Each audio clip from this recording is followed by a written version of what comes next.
going on, everybody? Welcome to the Run Pure Sports Hardwood Show. I'm your host, Mangone. I'm here with Big T. I'm here with JT. Excited for the good Tuesday mojo, right? Things have been going well on this show. Big T, we'll go over to you first. How's it going over there? Good, yeah. No, I get excited for Tuesday. I tell you guys every week. It's a luxury to not have to look at Hoop's ugly mug. I mean, and title's even uglier than Hoop. So it's a luxury to come in, see JT looking good, Mangone's picking tournament winners looking good. I love Tuesdays. Yeah, I think it was last Tuesday where I had a nice little hit too. So I was excited to get back Tuesday on. show's got good mojo. I know that. I wouldn't be shocked if JT gets to the winner's circle tonight. That's what we want to get to the winner's circle. We got the people in chat though too. They're saying, I love the Tuesday show. Always my best night from Steve Anthony. So yeah, we got all the people. And even at the start of the show, people came in. Travis Johnson said, and that's not my burner account. He said, woke up, smashed the like button, drank the positive mojo, and hungry for some giblets. My day is going to run pure. Robert said, it's the Tuesday Mojo Show. So everyone's excited. I'm excited to be here. I'm excited to be here with JT as well. JT, how's it going over there? And it's your turn to ship. We're going to give you a day where you can absolutely crush it. So take everything down today for us. Yeah, no, I look forward to that. It's good. It's good to be here with you guys. Tuesdays have been really good. We've gotten back on track. We kind of came slow out of the gate with the Millsap call. I hate to bring it up again, but that's well in the past now. It's in the rearview mirror. You've made up for yourself. Big T's had some big calls.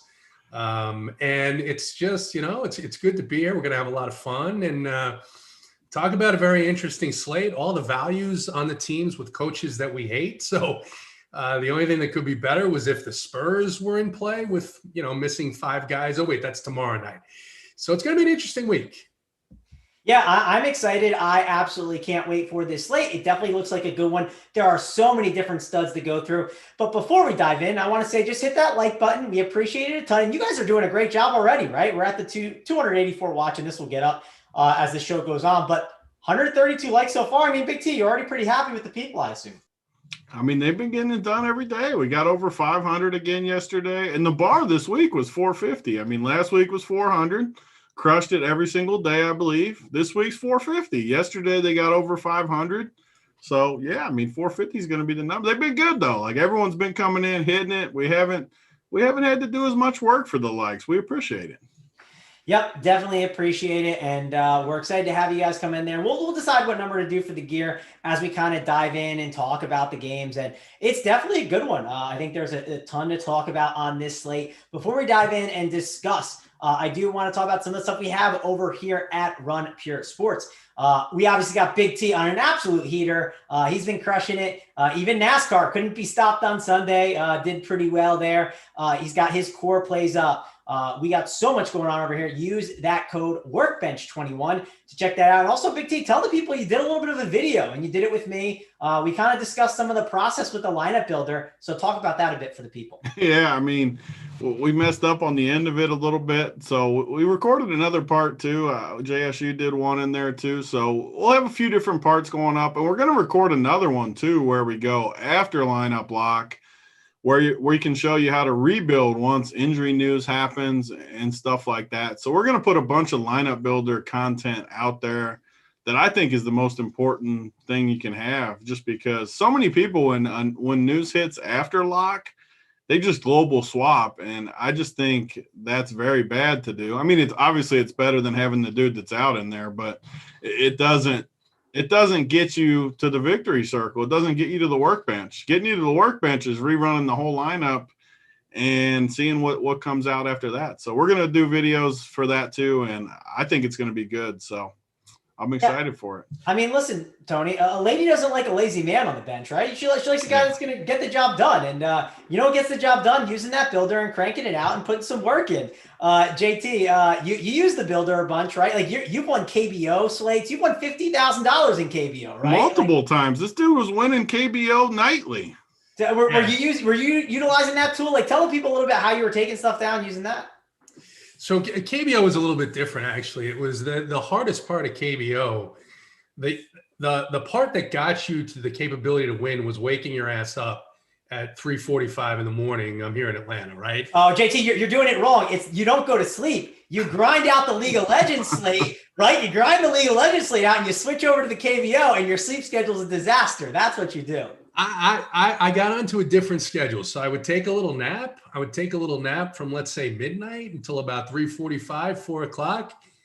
Get up, check lineups, crunch those, swap, move them in. Didn't really have to swap much. And then I was done because all the games started at once. That was the beauty of KBO. Then I'd go back, I'd take another little nap, I'd get up, I'd brush my teeth, look at how my lineups did, hit the withdraw button. I mean, it was great. It was a great month of my life. And but on these slates, you guys are absolutely right. You have to approach it, especially if you're running more than, let's say, 3 lineups. You really do have to approach it like work. Take it as seriously as you take your job. This has to be a passion. And when, if something happened at work that made you change the way you had to view a situation, you would review that whole situation, say, all right, what should I do now? And that's what you have to do, night like last night, where last night was a little bit different. I think it was a lot easier for people who played Cauley-Stein. They said, well, I'm just going to move over to Powell. I didn't move 100% to Powell because I looked and I said, well, this guy's played 6 minutes in the last 3 weeks. What do I really expect out of him? And it turns out he played 28 to Cauley-Stein's 21 minutes. But I mean, those are situations where if you have a bunch of things, a bunch of teams that have guys ruled out at the last minute, then you've got to go in and rerun those projections and see what your best lineups are going to look like. Another thing last night that I didn't do, and I'll just be honest about this, as soon as the Heat news broke, I should have come off of Chris Paul. I loved Chris Paul all day. I thought that game was going to be close. I was obviously dead wrong about that. But as soon as that Heat news broke, you had a point guard at 5'7" in a great matchup who you knew was going to play. I mean, Spoelstra's been playing him 40 minutes. And so the move was to come off of Paul or come off of some of these other guys and go down to none. You have to be thinking like that. I wasn't last night. It's one of those mistakes that sometimes happens. But I think that's one of the things that we have to be conscious of, especially with COVID as we get towards the end of the season, with teams ruling guys out, getting ready for the playoffs or getting ready to tank some more in the case of the Rockets. So a lot of things to be wary of. Yeah, that's my favorite stuff, right? I love the injury news. And that reminds me, I got to put up the tab. So I'm watching all the news and I'll break it throughout the show. I also want to talk about, we got a guy at Football Guy 82. He said, I listened to your YouTube show yesterday for the first time. I cashed easily with your play suggestions. That dude, Big T, I think his name, he's the man. Brilliant takes. I want a beer with that guy. So I wanted to give him a little bit of a shout out. I thought that was funny. Big T, your reply to Mr. Football Guy 82. Yeah, I mean, I love people like that because that's what it's all about for me. I say it and I don't think people believe it, but I truly want everyone that is a part of our community to win. I want them to be successful, and I really care about it. Obviously, I don't care about the people that are trolling and whatever else they're doing, but if people get in there, they put in the work, they're in the Discord, they're reading the stuff, I want them to win. Of course I want them to win because it's better for the community. Even if they beat me, they beat JT, they beat Mangone, I'm happy for them. I'm genuinely happy for anyone that's a part of our community winning. I'm not one of those people that roots against other people. It's just not me. I'm about good mojo. So I like anyone that brings good mojo to what we're doing. I'm pulling for them, and I'll gladly buy that dude a beer if he ever comes to my area.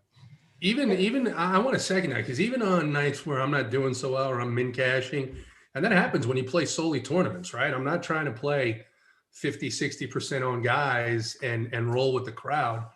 I'll look up to the top of the leaderboard and I'll get excited. And there's a couple of guys who are now, not more than a couple actually, we have that are playing in the big contest on DraftKings every night. And I'll look up and I'll say, all right, where are these guys? I hope that one of them is up top. Pensac hit last week for 40K in that contest.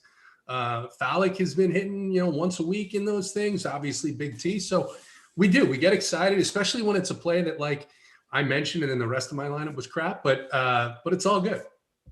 Yep, no, it's definitely all good. And you are going to see people. You'll see me at JT. I'm going to be in that $888 tomorrow. I won a ticket last week, so I'm excited for that. I'll be doing my tournament team. I won't put my donkey cash team in. Big T, can you hold me to that? I don't put my cash team in that big $888 tournament, right? I was just talking you up to JSU earlier. We were talking about Mangone. He didn't even know we were talking about him. He's come a long way with the tournaments, and I think he's doing good with what he's doing. And Nothing against cash. I'm not saying that. If people want to play cash, that's fine. But if you're playing tournaments, don't just put that freaking optimal team in there and have the same team as 15 other people. And I think it's bad. I mean, even the sharpest people, some of my buddies that are the sharpest people in the industry, jam that optimal team right in there with 10, 15 other people. And I love it. As someone that doesn't do that, I love when I get in these single entries on FanDuel and DraftKings and I see 15 optimal teams out there. I'm confident to beat them. I don't have to beat them every night. I don't have to beat them half the nights. I can beat them once a month and make good money. So I love it when they jam that optimal in there. Yeah, Big T loves to see me and Hoop holding hands with the same team. I like seeing someone hold hands with that optimal in there.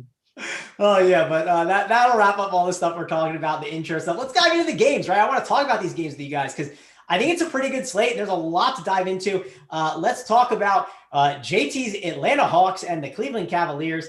We'll go to you first, JT. We got Trae Young in a pretty good spot, I think, but there's a lot of studs to pay for. Is this your guy on this slate to spend, or are you looking to go other spots? Yeah, I love Trae, and I love what he did against the Nuggets a couple of nights ago. Went for a massive number, 69, coincidentally, 69 DraftKings points, and great game. They're going to be likely without Cam Reddish tonight.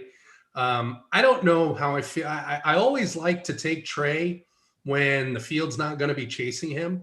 He never seems to get a ton of ownership. This is a really good matchup for him. But that being said, his price 9.7 is just right there where I'm reluctant to go back to him. I'm not 100% on that decision yet. But I think some of these Hawks are in good position. I think it depends on who starts, of course. For Reddish, he's been ruled out. Kevin Werder is down to 5K. He's been on a bad streak. But the Cavs are a get-right team. If you're facing the Cavs and you're a shooter, it's a great opportunity for you to get right, especially if he's going to get a few more minutes because Reddish is out. John Collins is still 6'5". This is a great matchup for power forwards. Capella, at 7'9". His price came down a little bit. This is a good game environment all around because then you talk about the Cavs. And I love Colin Sexton tonight. Colin Sexton at 7'3". His price hasn't moved in a few weeks. He went through a little bit of a down stretch because they had a really tough period where they went through. The Cavs, I think it was talked about the other night, they haven't covered in 7 or 8 games. I really like Sexton tonight. Darius Garland's price, it seems just right for me, but point guards have been absolutely torrid against this Hawks team. So this is a really, really good game environment tonight. And I would be remiss if I didn't share, because Cam Reddish is going to be out. My guy Tony Snell is only 3K. Now, I wouldn't play him a lot. You could play him in one lineup if you wanted to get crazy, but especially if he draws the start. Tony Snell at 3K is a guy that, I'll throw him in a lineup or two. And I'll play Tony Niehaus over Tony Snell. I'll tell you that right now. Look, we had all the good mojo going, and then you mentioned me for Millsap. Oh, and then we get Tony Snell in here. Tony, break down this game for me. What do you think of these Hawks and Tony Snell? Ooh, Tony. I don't know if I can endorse the Tony Snell play, but he is min price. It's tough to go wrong. I always say it's tough to go wrong with the min price dude, but I think we'll have better min price plays on this slate, and I don't know about that. But Trae Young can always get you that upside, which we talk about, coming off a monster game, going against the Cavs, get right spot. If this game stays close, I don't see how Trae Young doesn't totally crush against these Cleveland guards. Capella, I like playing Capella against other bigs, and you got Jared Allen and JaVale McGee, obviously, the other way. So I think Capella is definitely in play. They correlate nice, and you can kind of run it back with some of these Cleveland guys. Man, Kevin Huerter, God, he always pops in these freaking projections, and he just doesn't get the job done. 4 straight games, 19, 14, 16, 20. Again, I say this a lot on these shows. I'm not like a full game log watcher, but if I ever click on a guy and they're projected for 27, say, Huerter, and then you look at his game logs and he's just never near 27, I just have a hard time playing those guys because they pop more than I feel like they should. So I just naturally take a guy like that pretty much out of my player pool. The Cleveland guys, though, are in play. If you think Cleveland can keep this game close, I agree. Like Colin Sexton is playing 40 minutes, 38 minutes, 42 minutes, 35, 41, outrageous minutes. And he hasn't had an explosion spot, but Trae Young defense could just be that explosion spot. I agree with JT there. And Garland, Chetty, Jared Allen, this is another game where I like it a ton for these pieces. If they can stay close, pretty much I could see all of these guys getting there. I mean, all the way down to JaVale. I really don't like Okoro, just never quite gets it done. I know Windler, some people have played, but as far as the main dudes, Jared Allen, Sexton, Garland, Chetty, even JaVale McGee, they all could get there if this game stays close. And it's another example. You can kind of get some of these bodies out of the gate, lock up a decent number here if this game stays close, and make the people catch you a little bit, because this game is tasty if it stays close. Well, Big T 777 might be out there with the game stack. We'll have to see. I don't got too much else really to say. I'm sort of intrigued by Jared Allen, but I don't know if I can do it. It's tough. JT, do you have anything on the Cavs side that you like? I don't think you need to plug in Cavs today, but I do think they're in play. Yeah, so obviously there's some people in chat that don't remember the night that I had Tony Snell in my core, and I just wanted to poke fun at myself. I'm not suggesting to play Tony tonight, but he is 3K. But in all seriousness, on the Cavs side, and Tony touched on it, since they put Andre Drummond on the shelf, these starters have been playing huge minutes. It's just a perfect rotation, and that's why probably we're not interested in a guy like JaVale McGee, because he played 6 minutes the other night. And this is when they've got like nine healthy bodies that might get into the rotation. These backups are not playing, a ton of minutes. Dylan Windler went from averaging 22 to 24 minutes, playing 16, 17 last game, and it wasn't particularly close at the end. So I think you look at the guards here in particular for me, which is Sexton, who is my favorite play in this game, easily. Might be very close to my favorite play on the slate. In fact, Colin Sexton, and then behind him, Darius Garland.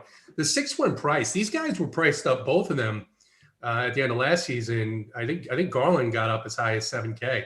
So in a matchup like this, I think people might look at that price and say, and that's your first take. But this is such a good matchup that even, quite frankly, if it doesn't stay close, Cleveland's going to play these starters. They're going to develop these kids and look to refresh their bench once they're able to get rid of Drummond. Yep, I agree on that. Cleveland's definitely got to, kind of get their young guys going. I'm assuming they're going to be working on that. We got some fun comments in the chat. We got our boy from the bet side, Jay, the sports keg. Kegger said, my goal in 2021 is to ship a DFS slate from the bet side. So we're going to do our best to help him out with that. But I think my favorite comment so far is from James. My goal for 2021 is to get a large RPS t-shirt, Big T. What do you have to say to James? That's my goal for 2021 too. So we got the same goals going into 2021, because, man, it's been rough sledding getting these larges. And believe me, like, people think I'm being lazy with it, and it's partly true. Like, I did push it off a little bit, but I want nothing more right now than to get this long list of larges off my back, because people keep whining. It's hurtful, hurts my feelings, gets bad mojo. I want to get that whole list out. I sent all the Manscaped stuff today. Everybody's getting their Manscaped in the mail today. The t-shirts are shortly behind it. I can't. This JT. There's no way JT's got that thing sitting there right now. I don't know if he's got. Where's the 3.0? No way he's got it ready today. No, I it's crazy. I went to the gym today. I did my 425 push-ups today. And then we had the hot water heater was being repaired. So I had no water for hours. I had to sit here in my sweaty clothes. And then finally I got to shave and shower, and the plow had to go into the bathroom because I needed to use it today. It was a maintenance day. So I don't have it. I'm sorry. I would have been very impressed if just all the queue, you just had it sitting there still.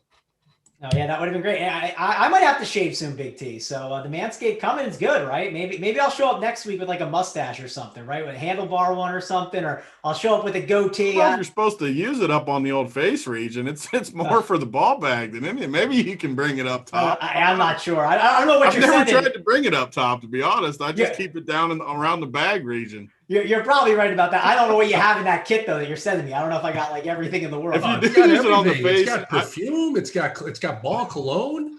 It's got. I mean, you smell. Yeah. What else do we have with that razor? Do we have the? It's got it all in there. Do we have the boxer briefs I talked about last week, Tony? When you use that, you smell like a nightclub bathroom. It's fantastic. Oh man, well, I mean, I'll have to see what we have, and I'll have to use it in all my different spots that I need it. And go check it out at Manscaped. We did get a different code, right? I heard the Hoop say, it's Run Pure 20, correct? Yeah, or is it Run 21? Pure 20 for 20% off. So Run Pure 20 for 20% off.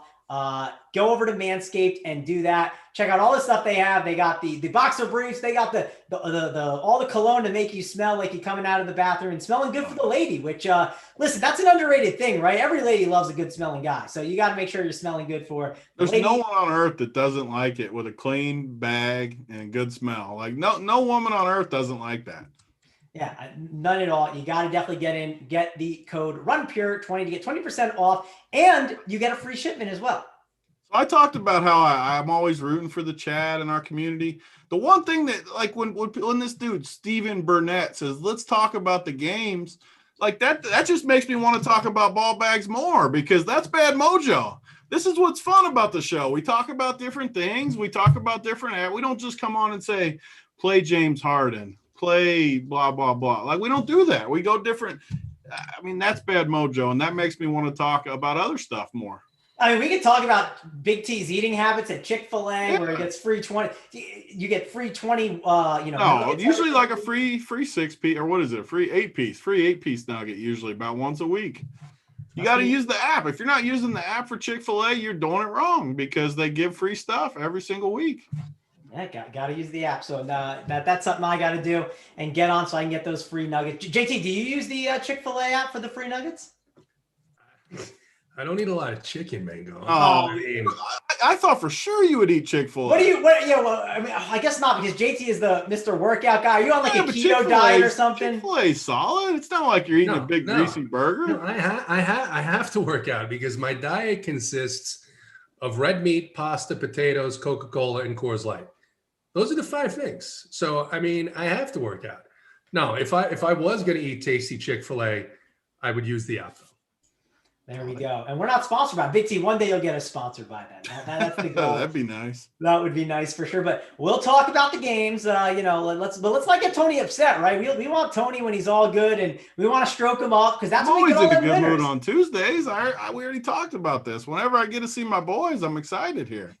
All right, well, let's go over to the next game. Let's talk Pistons and let's talk Magic. We have a 210 total. We got Vucevic in a beautiful spot, but we got tons of news, right? Mr. Dennis Smith Jr. or Saban Lee, one of them will start and probably be the value play of the day. JT, how are you handling these cheap value guards in tournaments? Well, this is a tough situation, because we all played Dennis Smith Jr. the other night, thinking Dennis Smith Jr. starting, good matchup, was going to get 30 minutes, and he got, what did he get, 16, 18 minutes? And he brings Saban Lee in off the bench. This is a tough team to gauge right now. They had a bunch of injuries and went back to a pretty condensed rotation, but then all of a sudden, Josh Jackson, who had been playing 30, 34 minutes, even off the bench most nights, Saddiq Bey was being given his minutes. So we played Saddiq Bey, and then, of course, Saddiq Bey plays 25 minutes. This is just a tough team. It's a good matchup, but I think it really depends on the value in some of these other spots. We thought there may be some value later on in the Washington game. That turns out it's not going to be there. And so, yeah, this is one of the best value spots, obviously, with the news that Ellington is out. If Josh Jackson starts, his price at 5.8 against this Orlando team, I like quite a bit. I'm right now undecided of if I'm going to play Smith or Saban Lee. It's a perfect spot where you would like to see Dennis Smith Jr. bounce back and play those 30 minutes tonight, and you would expect he does well. But I think it's a really tough situation. On the flip side, again, this is another one of those back-to-back where the two teams play each other. It's a 2-game series, and we've seen sometimes where players who've done well in that first game don't do quite as well in the second game. But there's no question that Vuk is in a great spot. His price came down a little. Fournier's price has gone up, though. He's, at least on DraftKings, he's 6.8. Terrence Ross is 6'6" now. You're paying 6'6" for a backup, even though he's playing 30 minutes. I never loved playing Michael Carter-Williams. And then the Magic, you've got Al-Farouq Amino, who played well the other night and played 18, 19 minutes. He's only 3'4". You could take a shot on him, although Aminu's a guy that you can lose a lot of money playing him after he has a decent game. So this is a little bit tougher on when you dig in, I think, than when you first look at it and say, oh, I'm going to play Saben Lee. There's a very real chance that Dennis Smith Jr. gets the minutes tonight and Saben Lee gets 15. So I'm not sure how I'm going to handle it. I'm sure Tony has some thoughts on that. Yeah, Tony, give me your thoughts on it, because this is chalk that is it good to eat? Is it bad to eat? Talk to me. What are we doing with this Pistons game? So the topper to this game, I think, like everyone knows me by now, I'm more matchup based than projection based. I mean, I like the projections too. Obviously, I have to go with those a little bit and work off those, but matchup based, like Orlando has no guards. So I think that is really, really good for these Detroit guys. And it's Lee and Dennis Smith Jr. Like, no one's going to play Dennis Smith Jr., I don't think, especially at 4,200 on DK. And for good reason. I mean, he's been horrendous. I've watched him. I've used him. He's been freaking terrible. But this matchup is quietly really good. And Detroit doesn't have guards either. So it's kind of just bad guards versus bad guards. I mean, you look at the Orlando side, Fournier, I mean, Terrence Ross is a scorer, but Michael Carter-Williams, these guys suck. There's just no guards. And I just think, man, it's going to be really hard for me not to play Saben Lee. I mean, he's just so cheap at 3,200. FanDuel's a different story. 5K is a different planet for the guy. Like, you definitely don't need to go there on FanDuel. But DK at 3,200, I mean, the dude played 33 minutes. He did get 3 steals, 5 assists, 4 boards, but he just looked better than Dennis Smith Jr. So I don't know. The price is so cheap. Even if he gets in the 20s minutes wise against Orlando, who doesn't have guards, it's very, very hard. And I think, though, the biggest beneficiary of not having guards is Josh Jackson. I mean, the other night, he played 32 minutes. He shot the ball 23 times. Granted, he only made 7 for 23, 0 for 6 from the arc. And on top of it, he's just not a very good shooter. But he still had 34 fantasy points, which is, I mean, at 58 and 51 on the 2 sites. I mean, if he gets 33 missing every shot, what's going to happen if he makes shots against a bad Detroit team? He's going to get you 50 or even 60. I mean, the dude could literally, he could go off at this price. I think they use him to handle the ball a decent amount too. So those are my 3 from Detroit, though. Josh Jackson and Saben Lee being, is Josh Jackson really going to be low owned? Yeah, because I think it's going to be more of a stars and scrubs day. People are not going to be getting into that mid tier that much. And I think that kind of makes sense. Even on FanDuel at 5,100? I'll admit FanDuel I'm probably a little more behind on, but it is FanDuel, right? It feels like sometimes it's like easier to kind of get some other guys in, but he probably is higher owned on FanDuel. He's going to crush tonight. He's an early candidate for the workbench too, because man, he's going to crush tonight. I can see it coming, and I'm thrilled that he could be low owned. I was just looking at it and fully expected it to say high owned for him. So now that I know that he could be low owned, he's got a really good chance to end up as the workbench play. Yeah, not on FanDuel, I think he might get ownership. DraftKings though probably gets lower owned, I would assume, unless some news comes out that I don't know about. And you're not probably getting 5%, right? But I just think it's like a construction thing of why. Michael Carter-Williams on the Magic side, he's in play on FanDuel, bit of a value. And then, Tony, I'll ask you about Vucevic, right? Like, is he someone you want to jam in there with your Josh Jackson? Or are you just saying, hey, I think there's better studs to pay for, and I don't need to run it back with Vucevic? So one thing I've been doing this year that has worked really good is not worrying about game stacking as much as team stacking, where a team with no guards, like I just said, you could play all 3 of those guys. You could even play all 3 of them together. You could play Dennis Smith, the other dude, and as I'm drawing a blank on their names, but Dennis Smith, Lee, and Josh Jackson. You could play all 3 of them together. I mean, it's a weird roster build, but that just makes it unique. And you're getting all of the ball handling from that team, which going against Orlando, who doesn't have guards either. And it's a low-scoring game, which people are scared to target now. It doesn't matter if it's a low-scoring game, though, if you get all the usage. Like, I don't know. I like this spot a lot, but I don't think you need these Orlando guys. I mean, Vooch is 10-2 and 9,900. He's fine. Like, I don't think he's a bad play, but Mason Plumlee matches up. I mean, it's a decent spot. None of these guys, Michael Carter-Williams for sure on FanDuel, but on DK, I don't see any Orlando guys I like. JT, one more Orlando question, and then we'll move on. We got K Fallick in the chat. He said, "Real talk." ... Evan Fournier. What do you think? Do you think he smashes tonight? Is he worth getting exposure to? Yeah. So he's been on a little stretch here. I want to pull up how many shots he took, because this is another guy who I personally have played him in the past when he's gone off like this, and then he'll come off a cliff, and it comes out of nowhere. And so 11 of 18 and 7 of 15. So 60-some%, and then close to 50% shooting, not hitting a whole lot from the 3-point range.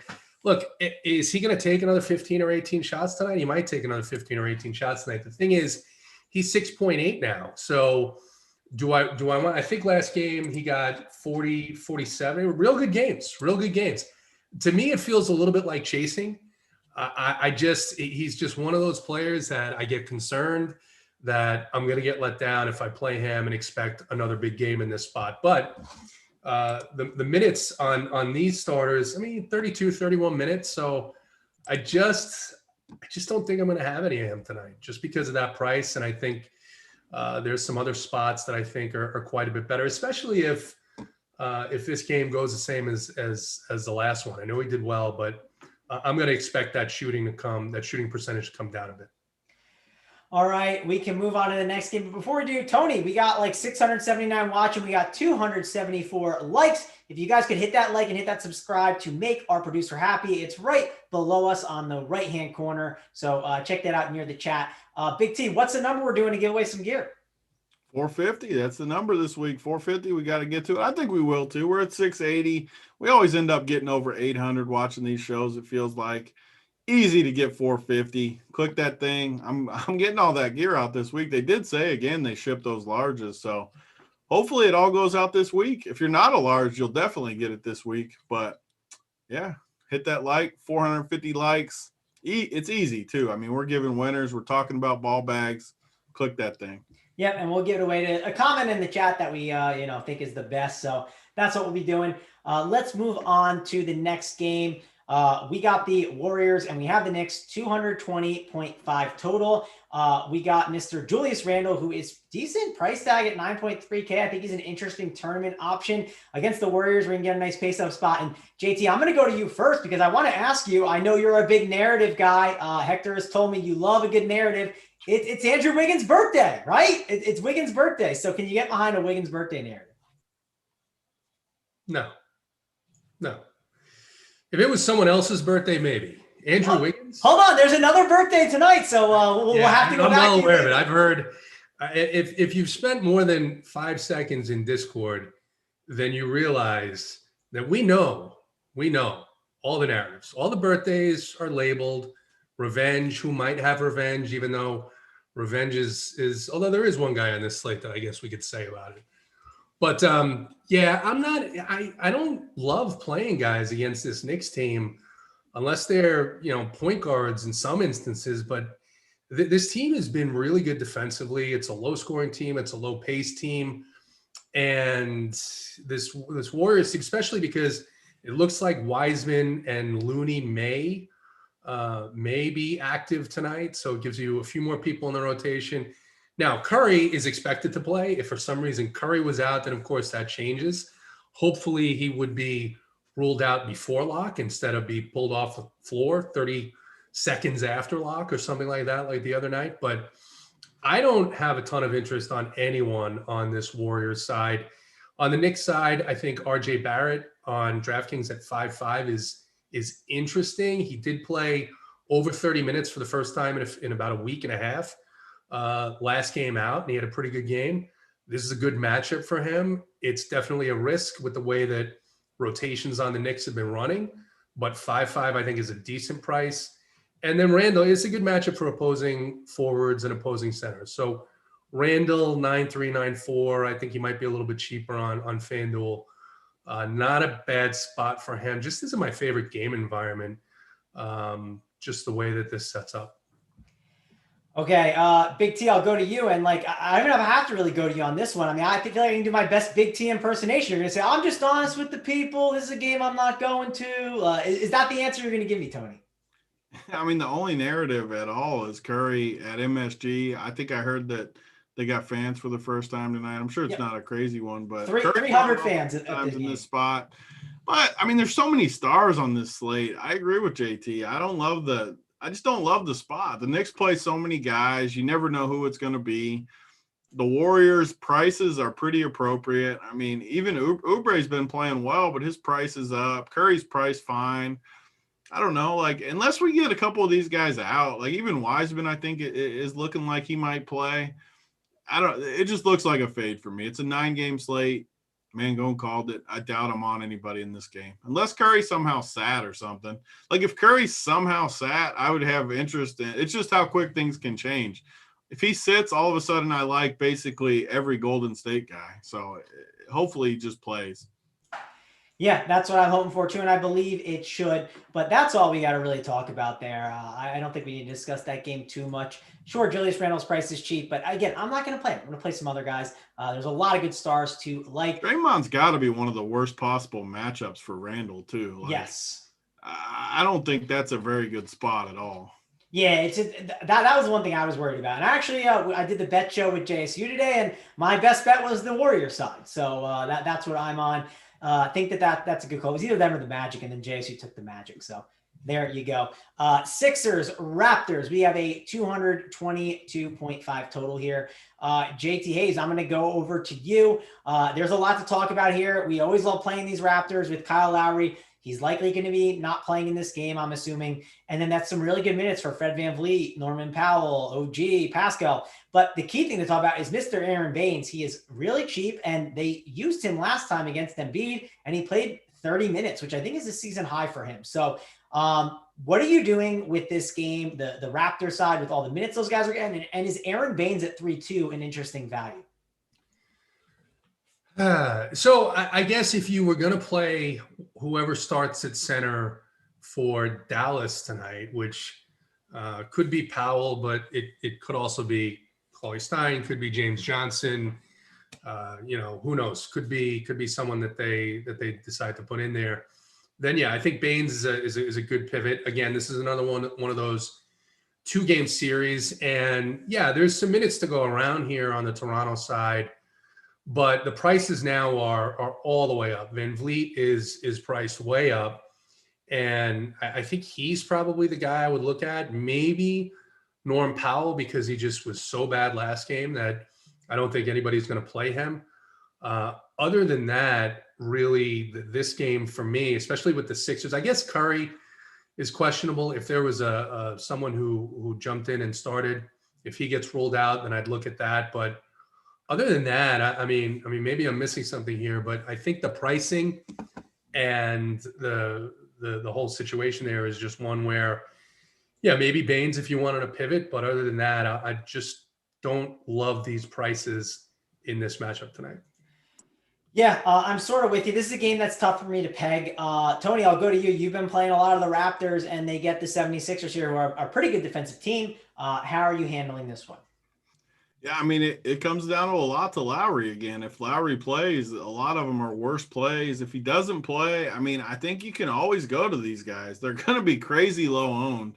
Like, no one is going to play Freddie VanVleet, and he just continues to play crazy minutes, 36, 38, 40, 38. I mean, so many minutes. He still can always get you 50 or 60, especially against Philly, who doesn't guard the perimeter all that well. They guard the rim way better than the perimeter.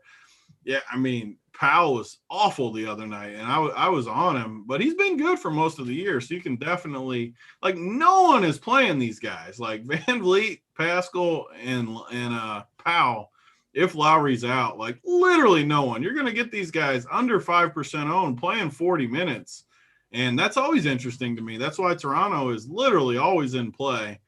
Even if it's just the last guy in type scenario, if you're telling me I can get Freddie VanVleet at 1% owned with Lowry out, I don't care who he's playing against. I'm definitely going to have interest just because of the floor and ceiling. The other night I was super tilted because I was all about Baines. He against Embiid, I thought they'd need him. And then he didn't start, which I thought was weird. So I got off him. He didn't crush, but I was just annoyed that he played almost 30 minutes. I mean, if he's going to play 30 minutes at 3,200, I have to have some interest in him. And I think everyone's going to play Powell or Willie Cauley, like we said. I agree with JT. I think it's a decent pivot. And yeah, he only got 16 the other night, but I look at the 30 minutes. He only got 5 boards, no blocks, no assists. I don't know. I feel like he hit his floor at 3,200 too. I mean, if he gets anything, if he runs good, he could get 30 tonight at 3,200. And again, no one's going to play him really because everyone's playing Powell and Willie Cauley. So I think that's a great pivot. And I don't see why they don't start him. I guess I hope they don't again, just so that no one plays him because they need him versus Embiid. He's their only big body. They can't play these other guys against Embiid. So I love him. And then the Philly side, I mean, Embiid didn't even play good the other night. He went for 54. His last 3 games, 63, 91, 54. If this game stays close, he's got to be in play as well. You look at the rest of the team. I mean, Shake Milton's popping a little bit just because of his price, 3,900. He played 29 minutes. Shaky value, though. I mean, they got a lot of guards. Curry, Danny Green, Thibault. I mean, even like Furkan and Isaiah Joe getting a little run here and there, Maxey here and there. They just got a lot of dudes in the guard spot. So I don't think I'll go to Shake Milton. Pretty much just Embiid and these Toronto guys. Yeah, I think that sums it up pretty well. JT, do you have anything else to talk about on the Sixers side? I don't want to play too many of these guys. Shake Milton is like a value that's popping that I don't know exactly what to do with, but I think he's in play, but I'm still torn if I actually want to pull the trigger. And then Joel Embiid, I mean, is he worth spending on in tournaments compared to those other studs? Well, that's the thing. I mean, with the Sixers fully healthy, you know, at 10-6, he's got to outscore Jokic, who plays later. He's got to outscore Harden. He's got to outscore, you know, we'll talk about that late game because I saw it one way earlier today and then the circumstances changed. But he's got to outscore all these guys because I don't know that I mean, I guess there's some value, but I don't know if it's a night where I want to try and jam a bunch of these 10K guys in. I think I want to be a little bit different and I want to try and get a couple of these guys because it's a 9-game slate. You know, there's going to be some of these 5, 6K guys that go for 40, 45, 50 points. And so what I'm trying to do is pick those guys out to fill out my team and maybe pick one spend up that I feel really confident in. And that's where I am on Embiid. Yeah, I think he gets 50 regardless. Is he going to get that 70-point game in this matchup? I'm not feeling it right now. Yeah, I think that makes sense. I don't got much else to say on this game. I think we should talk about some of these other ones because we have some really good games coming up. And we had some big news that broke, and it kind of has to go off with the Aaron Baines thing. We got the Celtics, and we have the Dallas Mavericks. And let's talk about the value, right? Porzingis is out, and I was very surprised to see him out. It's not just Porzingis, it's also Maxi Kleber, which makes me think that, you know, this is even a better spot for a guy like Powell and Willie Cauley-Stein, depending on who starts based on, you know, the last game. They did struggle a bit, but Maxey got hurt midway through the game. Big T, I'll go on over to you first. This is a massive game to talk about because there's going to be a lot of chalk. I think it's going to be, you know, Tim Hardaway Jr. is going to get ownership. Josh Richardson should get some. Luka is going to be in the conversation, but will people spend on him? How are you handling all of these down? Yeah, I mean, if you just go to the optimizer and you just go with that, like I am always against this. All these guys are just going to pop because of, for one, how they did last night. I mean, you just look at their numbers last night. Hardaway went for 37. Richardson went for 33. Jalen Brunson went for 34. I mean, both Willie Cauley and Powell got there for their price. Basically, all these guys crushed just last night, and then they come back versus Boston. Cheap prices again because obviously the contests were already posted before these dudes went off. and they look too cheap. But then you look a little deeper, back-to-back against Boston, who's a good defending team. You got plenty of dudes they can throw. They can still get Boban some minutes, too, to eat some time against these guys. For me, I think these are the games that you can get away from a little bit in tournaments that just totally make you different. Everyone is going to play guys in this game. Like, there's so much chalk in this game. And what happens if this game blows out? Or what happens if it's just an ugly game between two defensive teams? I think these are my favorite games to fade because Dallas has so many dudes they can play. Luka could just have a game where he goes off and just takes over. So for me, yeah, I get it. If you're playing cash, all these dudes are going to pop. But do you really trust Josh Richardson or Tim Hardaway or Jalen Brunson or Dwight Powell? All these guys are guys that have let us down in the past a ton of times. And the good part is, even if these dudes get like mid-20s, yeah, it's fine. You would take it. Nothing wrong with that. It's not going to kill you, but it's also not going to kill you if you faded it.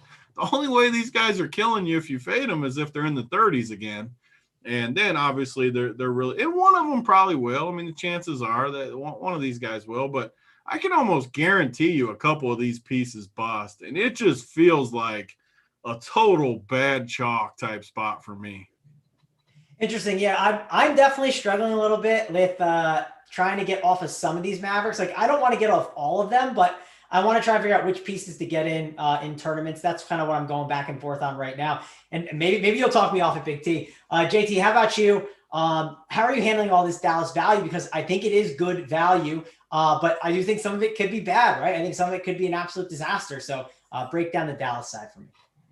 Yeah, so when we opened, I talked about value on teams that with coaches that we hate, not because they're for any other reason than they're really difficult to predict. And Carlisle is one of the most difficult to predict, especially in a back-to-back situation.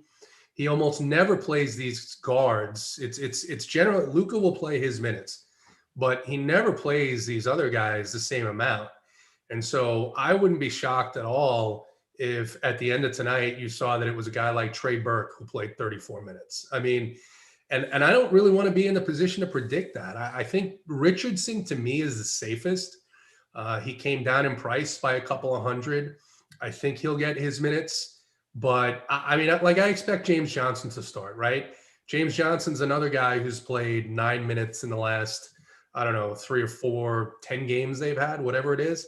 So it's just a really, really difficult situation. It's the opposite matchup of what they had last night against a really fast-paced team that gives up a lot of fantasy points.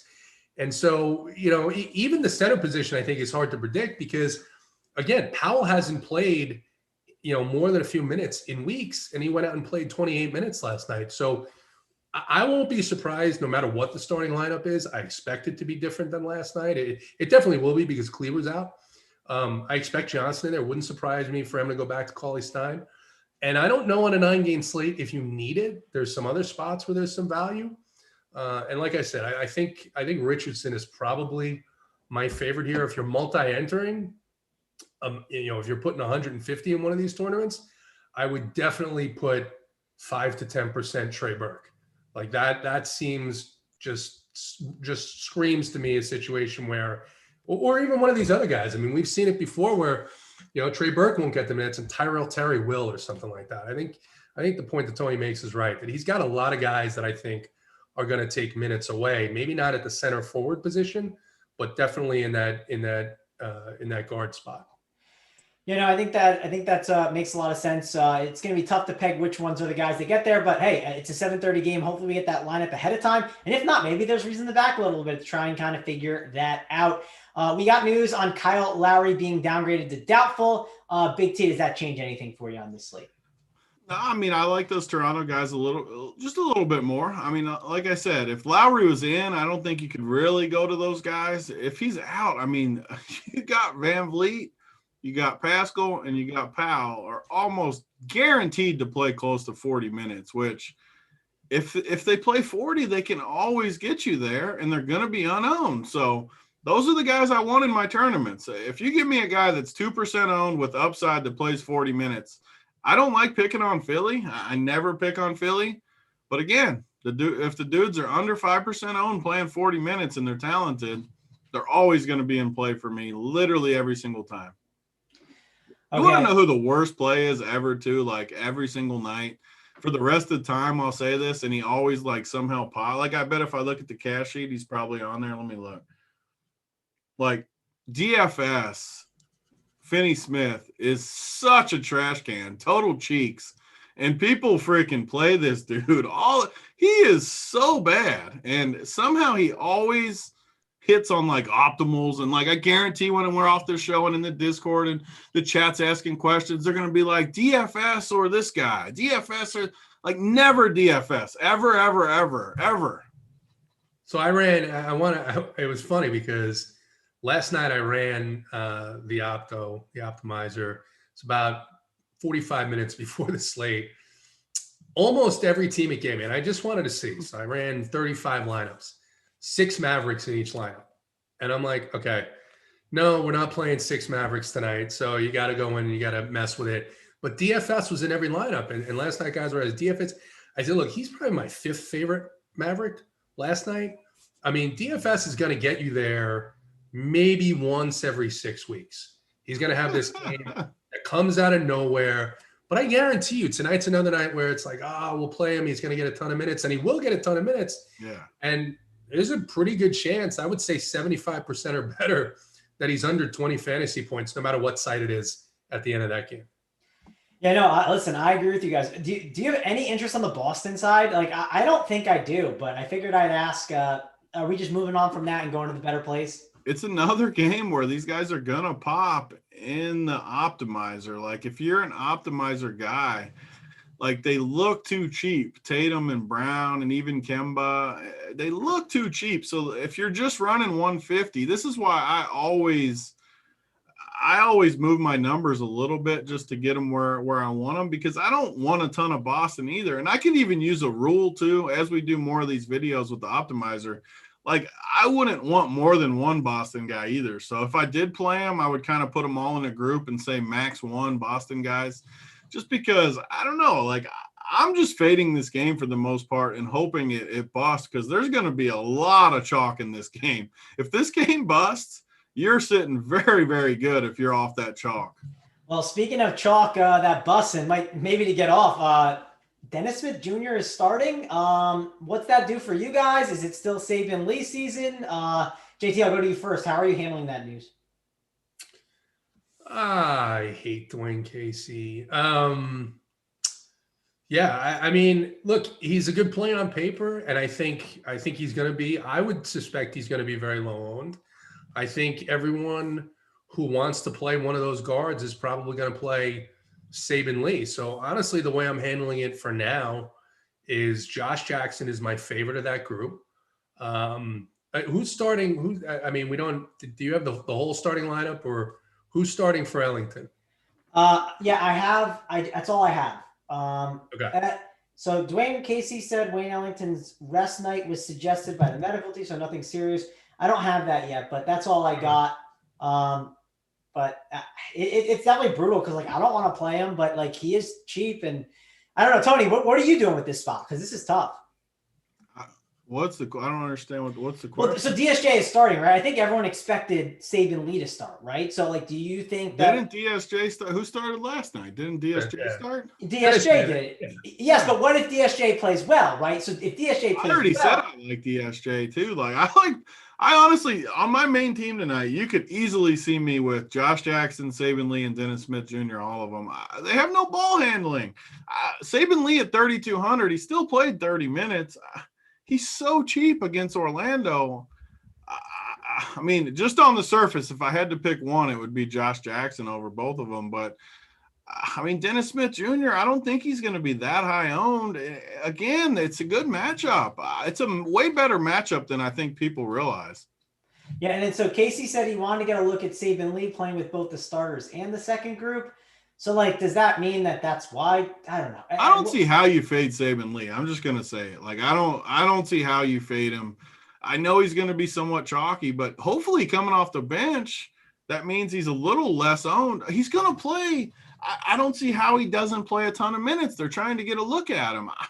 I think he's going to crush. I'm going to play him and hope the field gets off him a little bit. Yeah, I think one thing to talk about too, I believe he's a two. I was just reading some quotes while we were on. Yeah, he's a two-way with like Frank Jackson too. And when you're a two-way, right? So they said they're not going to do the whole like Frank Jackson for like, a couple days and then like switch them back and forth. They said they're just going to have both of them on. Like when you have two-way guys, like you're using that to get a look at them. So it's like they are going to get some runs. So I think you might be right on that. JT, final thoughts on the whole Saban Lee situation. So if Frank Jackson's not going to be active though, right? I haven't played. Seen, yeah, I don't think so. I assume he doesn't, but I mean, you never know. Yeah, no, I mean, look, he's 3-2. He's going to play against this team that gives up a ton of fantasy points. I think on tonight's slate, they give up the 4th or 5th most or close to that. So it just comes down to how I build my rosters. This week has been bad for some of this low value chalk, the low price chalk. So, but like I said, Jackson is a guy who I am almost definitely playing. And then, I don't know what I'm doing on the other two. That's kind of where I'm at right now. Yeah, with you on that. Nick E says, imagine you're doing your thing and somebody comes up to you and kills your mojo. Just tell them no flex zone, quit killing the mojo. Hit the like and subscribe. Keep the mojo going. We like that, right, Big T? We're ticking up. We're 358 likes. Like I said, we always get to about 800 watching, and we've been 400 to 450. I mean, last week was 400. This week's 450. We should get there easy too. I mean, we only need another 90 likes. That's easy. Yep, not too hard. So yeah, they said Saban Lee is off the bench, and then more stuff is coming in. They said Ellington will sit tonight. They said just giving the vet a day off, more minutes for Svi, Josh Jackson, Magruder, and perhaps Frank Jackson. So I guess he is out there and like lurking to maybe take some minutes, but guess we'll have to keep reading up on it. Rod Beard. He is in the DFS group, by the way. Like, put him in the Finney Smith group. If you ever play Svi, you better hope he goes like 6 for 6 from the arc. Listen, I've definitely played him, and I'm considering him today. We'll see if I actually. Oh no. We'll see. I mean, it was early on. I was like, he might enter. Oh no. But that's what I mean with this team. I mean, he just told you that everybody that sits on that bench is going to get minutes. You have no idea how many. I mean, so that's why I'm not as worried as you guys. Like, I don't know. I could be totally wrong, and it could come back and bite me. But I feel very confident about the Saban Lee. Like, I think he's going to totally crush. I won't argue that point, but let's talk about Dennis Smith Jr. He started last game and he got 18 minutes. I think if he plays good, he'll crush. If he sucks, he's not going to play. If that makes any sense. Yeah, that does make sense. That's probably exactly what happened. You don't know if he's going to. I think he could play good tonight, though, versus Orlando. I think he could have his best game of the year tonight against Orlando, which doesn't say much because he's been freaking horrendous. He's been terrible. He has. It's like 19 fantasy points. Yeah, I mean, he is awful. So he's met his best game of the year. I mean, he's been literally as bad as you could possibly be. So I mean, I'm not selling that part of it. I don't know. I don't have a good feel for the way that he runs these rotations. So that's on a 9-game slate. Do I want to peg myself into more than one of these guys at the hands of Dwayne Casey, depending on how much money I have in play? That's kind of where I'm coming from. It's a good point. I love the chat's making fun of it. This is what happens when I get in there and ship, because everyone's making fun of these dudes. Oh, they just played Orlando. Okay, well, don't play them then. Get in there and play Dwight Powell tonight, chat. I'll play Dwight Powell and Willie Cauley-Stein. I'll play Dorian Finney-Smith. I'm going to take my chances with these guards. That's what I'm going to do. There is that thing that we've talked about, and we've talked about it on Tuesday night with these 2-game sets. Is you see a guy go off in that first game, or a couple of guys, they generally don't repeat that because teams usually will make some type of adjustment and the usage goes somewhere else. So DFS production, my boy for the Discord. Why would he do better versus the same team he just sucked against? Like, I don't even know how to answer that. Like, that can't be a real question. Like, his shots might go in. DFS production, you're better than that question.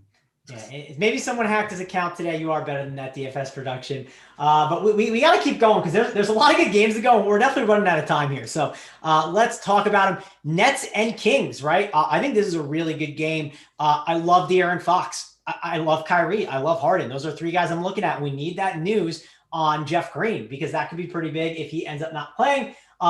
Let me go over to you, JT. Break it down for me. Yeah, so obviously, I think it's the highest total on the slate, 242. Harden has crushed, especially without Durant. Kyrie at only 8.8. This is kind of why I find it a little bit difficult. I get the ownership advantage, obviously. If you want to slide down and play Van Vliet at 8.5, this is just such a good matchup. Even if the Nets are able to run away with this game, I think Kyrie's gonna be able to get there. The Kings side is really a mess right now, and it's just really a challenge on this team outside of De'Aaron Fox. He started Daquan Jeffries again the other night. Whiteside went from playing, he actually played 24 minutes and smashed against this Brooklyn team, and then he played 14 and 6 in the next two games. So I think Bagley is the guy that I think is pretty safe. Holmes is expected to play. He's pretty cheap. And then the rest of the Nets outside of Harden and Irving, if Jeff Green is out, I probably will have some interest in DeAndre Jordan at 5.5, just because I think they'll probably end up playing him 30 minutes, and any center that plays 30 minutes against the Kings is in a really, really good spot. But I think there is some risk here. I think there's some risk with how disheveled this Kings team is, that this game could be over by the middle of the third quarter. So that's my only concern here at some of these prices. Big T, how about you? My lean is Kyrie is my favorite stud between him and Harden, but it's close. What are you doing there, and what are you doing with the Kings? Yeah, so I think the Kings are going to win this game outright. I think they match up good. The Nets have been playing great basketball, but they're due for a letdown spot too. And I think the Kings will be able to score a bunch of points on them, which obviously the total's huge. If they stay in the game, they're going to score a bunch of points. But these guys are going to be somewhat low owned. Like Halliburton's going to be totally unowned. Holmes is back, right? Yep. Holmes is back. I don't know if he's got a minutes limit or anything, but they're really just missing Harrison Barnes. They are missing Glenn Robinson, but Harrison Barnes is the big one. Yeah, I mean, he's even questionable, Tony. He might play, so that's actually big news. Yeah, I don't think he plays from everything I read, but I mean, if he plays, I definitely like a lot of these guys less just because he plays so many minutes when he's in there. But I don't know, like Rashawn Holmes is going to be low owned, Bagley's going to be low owned, Halliburton's going to be low owned, and then De'Aaron Fox for a stud is going to be low owned. Buddy's going to be low on. Massive total. Great spot against the Nets. I think we've kind of forgot that the Nets, they don't like to play D. They've been really good the last how many games in a row has it been? Since they kind of put DeAndre Jordan to the bench, right? But you know what's going to happen, Tony? Jeff Green is a game time decision. If he's out, This could be an absolute print fest for just people just to stack up. I think it is a print fest too. I think Sacramento wins the game, like I said, on the bet side. If people want to bet, they're 6-point dog, juicy money line. I like Sacramento in this game. But the flip side to that is if they win, man, Harden and Kyrie, they're gonna go off. They're gonna be cooking against this Kings team. If this game stays close, this is definitely the premier game for me. And I love it. I mean, obviously Harden and Kyrie are the premier plays, but Buddy, I'm always on Buddy. If he gets it hot from the outside, which he could against this Kings team, he's even pretty cheap finally, 6,300. That feels cheap for me. 6K on FanDuel. I like him. De'Aaron Fox is just, he could explode in this spot. So I love this game. And I think the Kings win. If the Kings stay close, you can almost guarantee a lot of these guys are going to crush. Yep, I'm with you. Here's one guy I'll give you for tournaments, Tony. It's a pivot off of Mr. THJ. What about Bruce Brown, right? Especially without TLC and with Jeff Green hurt, he's a great rebounder, right? And in these like small ballish kind of lineups where it's like up and down the court, like he's a guy I think that can get it done. And he can shoot the three ball well. Kings struggle against the three. What do you think of Bruce Brown? I just wish he was cheaper. Like, yes, I don't hate him. Like at 4,500, he's 4,600 on Fed. Like, I think he's the guy that if he totally crushes would get you like 30. But I mean, that would be like a perfect storm type game. And I have a hard time with the price. Like, I just like other plays more. But I mean, it's fine. Yeah. I mean, if you're stacking up this game, I don't think it's the worst play ever to throw him in there. Yeah, that's them going back and forth. The price feels a bit too high. JT, do you agree? Now the Price might chat's be saying high? Buddy Hield has no ceiling. Are you kidding me? How does he have no ceiling?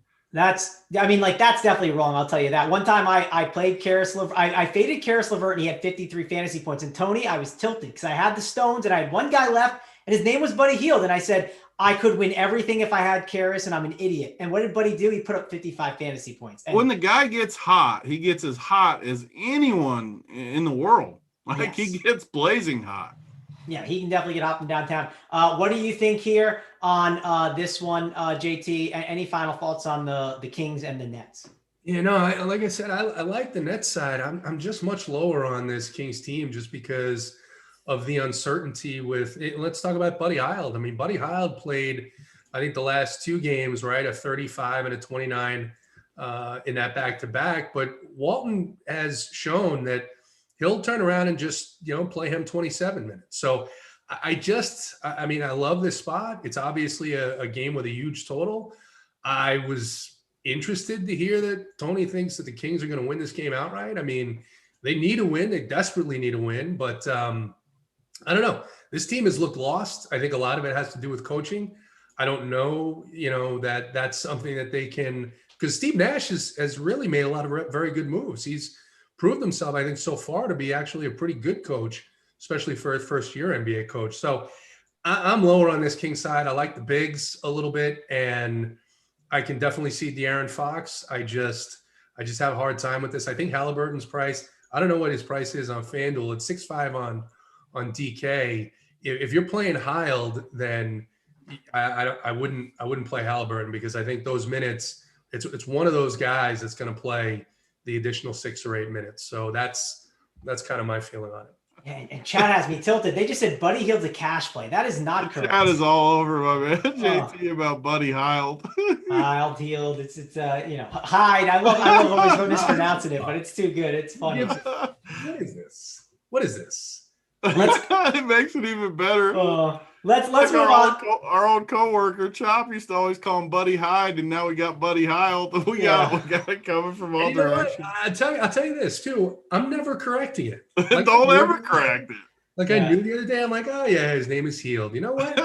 Buddy Hield. No, don't even say it that way. Him and Dame Lillard went to school together. That's how I referred to them in school.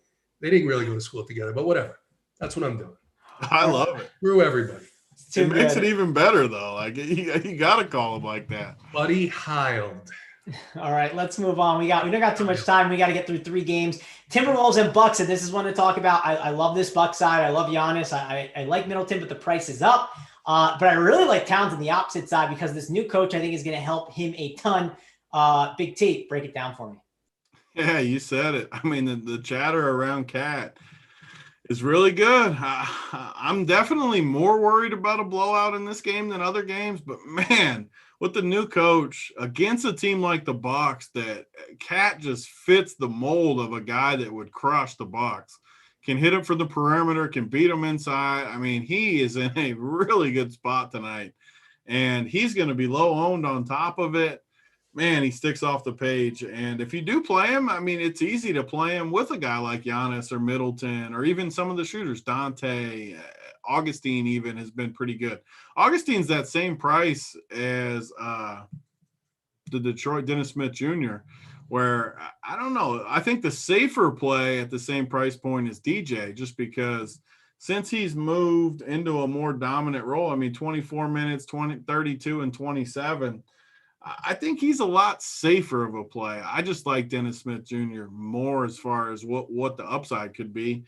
But, man, Cat is definitely the dude tonight that is probably giving me more issues than anyone on the slate because I really want to play him, but the downside is there too. Like if it blows out and goes bad, your night's going to be over for sure. There's no safety there.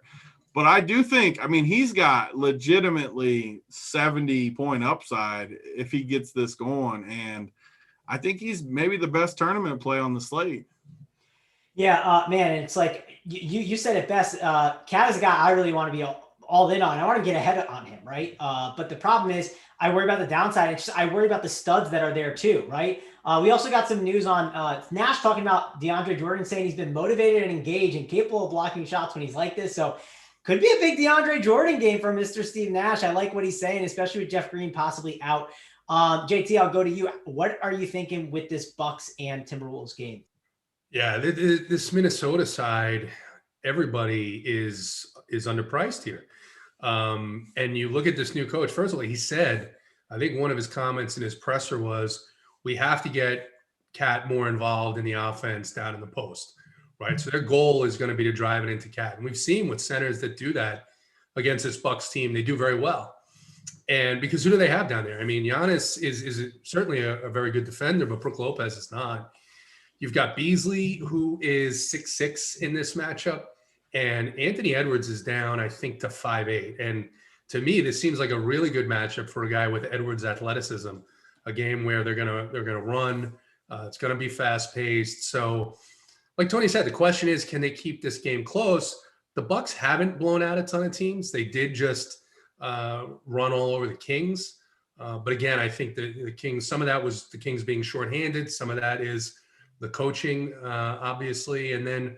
But they played, they did have a good game against the Thunder. But before that, they've been keeping teams close in these games. And if we see a motivated Timberwolves group come out with Cat leading the charge, this could be a stack by playing two or three of these Wolves that could be really profitable in tournaments.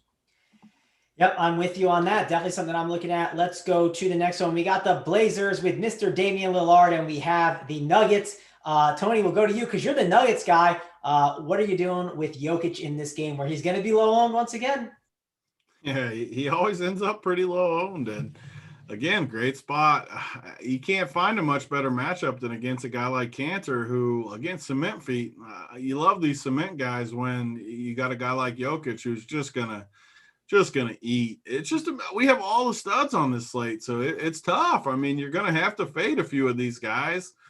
And honestly, right now, I don't know which direction I'm going with the studs because a lot of them are in really good spots. So it's just a matter of how your roster ends up constructing, which, again, even if you're playing one team, I've been speaking about this all year, I think you should be using the optimizer. And this is a perfect slate where if you tinker your numbers, like I project Jokic at 60, but I put Cat at 54, how do they project? If I put Powell at 16 and I put Dennis Smith Jr. at 23, where do all these guys fall in line with your roster construction? And then if you don't like it, maybe you tinker a little bit. Okay, if Jokic gets 55, then where does he fall?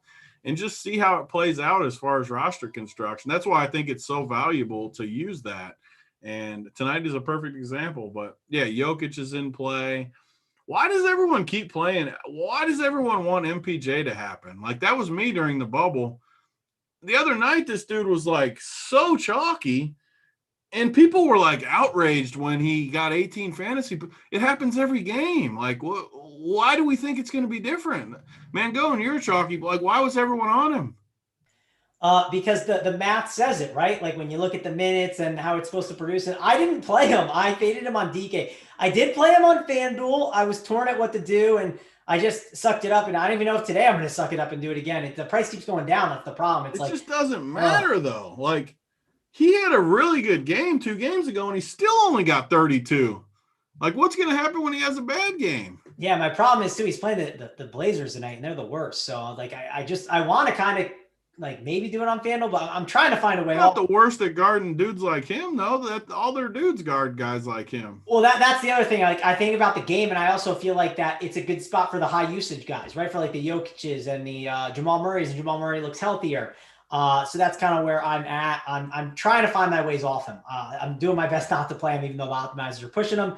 JT, I'll go over to you. What are you doing with these Nuggets? And is it a Damian Lillard night tonight with him being low owned?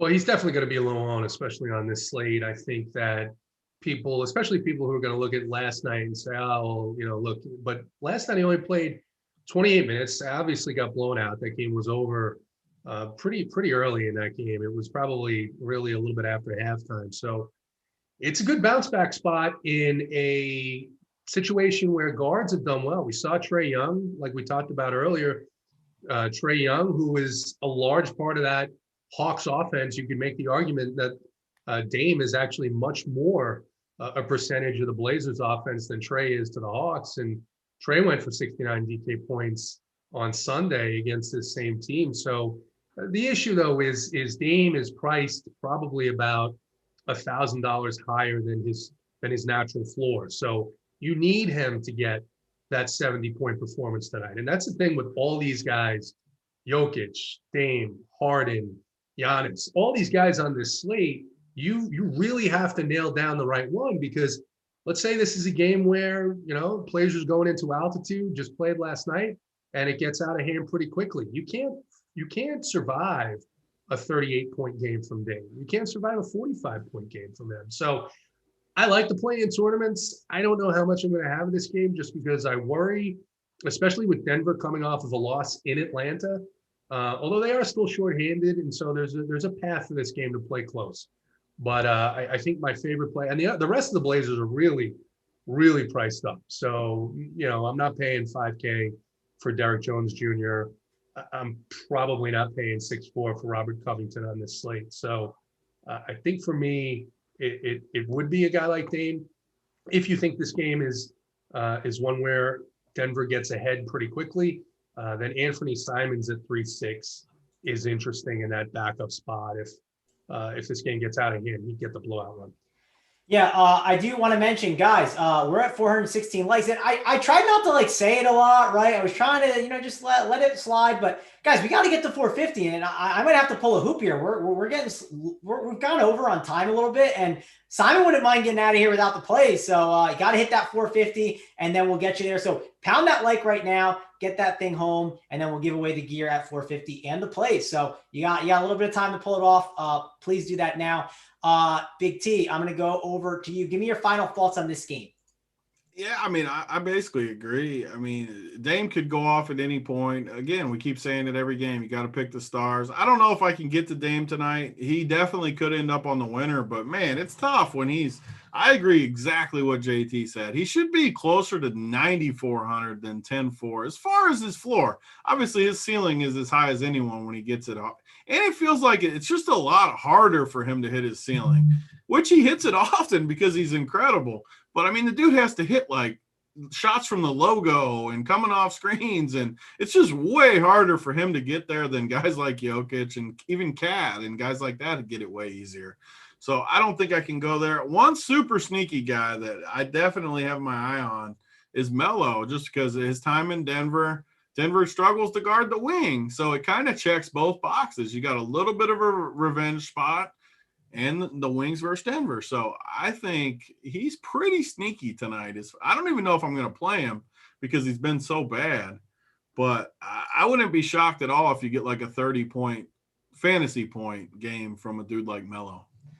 Yeah, makes some sense. And I didn't mention JT, and we can't really mention it too much, but it is Jamal Murray's birthday. I know that's why you're considering him, because it's his birthday today. But we got news that Steph Curry will play, and we got news that I think Wiseman and Looney are back, right? So the Warriors are more at full strength. That's going to be good for them. Let's go to the last game. It's Wizards and Clippers, and this is one I'm really not too excited about, but if Westbrook sits, you can make a case that we could have some later value coming in here. JT, what are you doing with the Clippers and the Wizards? Yeah, I felt the same way as you earlier today. I actually had my eye on a guy on the Clippers because I thought there was no way, and I still mostly feel this way, that there's no way that this Wizards team is going to be able to keep up with the Clippers on a back-to-back coming off of an overtime win against the Lakers. Russ is going to play. That was announced a little while ago. He's going to play on the back-to-back. And it honestly doesn't change my opinion all that much. These guys all played 44, 43 minutes last night. I really wish this was a game where both teams were fresh and healthy, because it's a game that I think could be a little bit more competitive. But look, honestly, the Wizards outside of Russ and outside of Beal, maybe Hachimura, but this is a team that's running Robin Lopez out there for 30 minutes. Robin Lopez played 30 minutes last night. It's just, I don't know. It doesn't seem to me like a game that's going to be competitive, and it doesn't seem to me like a game that's going to be competitive that's going to get pretty uncompetitive pretty early. But I want to hear Tony's take on it, because that was my take earlier in the day. Then they ruled Russ in, and I said, I don't think it changes my opinion that much. Tony, give us your breakdown here. What are you doing with this game? Yeah, I agree. I mean, and people don't always think about it, and it's not quite the same during the COVID era, but a night off in LA, I mean, you don't know what these guys were doing. I'm sure they were, even if it was just in the hotel room drinking wine or hanging out, like a night off in LA is still a night off in LA where they're having fun. They got to win. Now they're on a back-to-back versus one of the toughest defenses in the league. Perfect spot to just fade in my mind. If people end up sitting or something late, like who knows what could happen? They could sit Kawhi. I always talk about this, how the late games you just don't know during COVID. But I'm just going to fade it, take my chances. And tonight we got the 2 late games and then the 2-hour gap, though, 8 o'clock before that. So there's not a lot of pivot options later on. I'm just going to fade it, make it easy on myself, kind of how I've done all year. If the late game burns me, I'm kind of okay with it. I'm just going to take my chances. Yep, I think I'm with you on that. And we got to the likes, so that's good. So we can talk about the plays of the day. And then we're going to get on out of here for JSU and Holding. They'll be coming up with the final countdown. So check that out. We'll go over to you first, JT. Hit me with your Eiffel Tower play of the day. Who's the guy that's going to be in your lineups taking everything down? Yeah, well, before Russ was playing, I was actually toying around with, because it's a play that I really love. I can't do it now, but I will say Terrence Mann, if you're entering 150, save 5% and put Terrence Mann in at 3-3 backup guard against Washington. If that game gets out of hand the way we think it is, Terrence Mann's going to go for 30 DraftKings points. So, but it's not going to be him, because I don't have certainty now that game has everybody healthy and in. And the more that we talked about the slate, the more it made sense. I think that the Cleveland-Atlanta game is going to go pretty well overlooked. I looked at some ownership a little while ago. I'm seeing 12 or 13% from the first time I looked at the slate, a guy that, based on his price, based on his minutes, and based on his matchup, is my favorite play of the slate, and it's Colin Sexton from the Cavaliers. All right, Mr. Colin Sexton from the Cavaliers. I'm going to go with mine, and man, I want to make sure I can get him in there. That's my one issue. By the way, Dean Wade is starting. So that's actually interesting value that probably came up just now that we could look at, because he's cheap. But my guy is going to be Karl-Anthony Towns. I want to be early to that party. I'm hoping to get some exposure to him today on my tournament team. Obviously, I got time to tinker later on, but that's the guy I want to get ahead on. He's playing Chicago the game after and Washington the game after. The coach talked about getting him and making him the focal point. So give me Karl-Anthony Towns as one of my favorite spend-up options, and he's a good way to game stack it up with Mr. Giannis, who I love. Big T, does that Dean Wade starting news change some stuff for you? And then give us your final thoughts. Yeah, I mean, I like Dean Wade in college. He just hasn't shown much in the NBA so far. I mean, he's still a young dude. I have a little, like, if I was playing a bunch of teams with him starting, I would take a stab on him. Like, I don't think he's fine. He's another cheap guy that I think is somewhat talented and a good matchup. I don't hate that at 3K. He's in that same caliber as these other 3K guys that we're taking stabs on tonight. So if you want to roll the dice, I have no issue with it. But the workbench play has been clear the whole show for me, even beforehand. Some nights it's just easy, and it feels like the workbench is just obvious. And it's Josh Jackson tonight. He's going to be low owned, 5,800. We talked about Saban Lee, Dennis Smith Jr., some other guys. I like those guys too, a ton. But I think Josh Jackson ends up handling the ball as much or more than those guys, gets to the rim, hopefully makes a few shots. Don't give me that like 4 for 20 game or what did he go last game? Last game he went 7 for 23, 0 for 6 from the arc. Don't give me that game. Make a few shots, actually get hot. I think he could get us a 50 piece tonight, unowned, for 5,800 and 5,100 on the two sites. He's going to crush. I feel good about the workbench tonight. I think we're going to get more than missionary here later this evening. That's what we like to see. We want more than missionary. And we're on a mission to get on out of here, though, and help out Simon because he's got to set up the next show for JSU and Holden. We do have to give away the swag. I'm giving it to Leon Robinson. His comment was, I like that NBA Jam tee you have on Big T. I grew up on NBA Jam. So, Leon, you get the gear. Hit up info at Run Pure Sports. Hit up Big T. You like that, right, Big T? Yeah. You got to love these shirts. I got a bunch of them. Get your info in, though, because this gear's going out this week. So get on in there. Get the info in. Hit that like and subscribe on the way out. We'll see you guys later. For me, Mango, and Big T, and JT, see ya.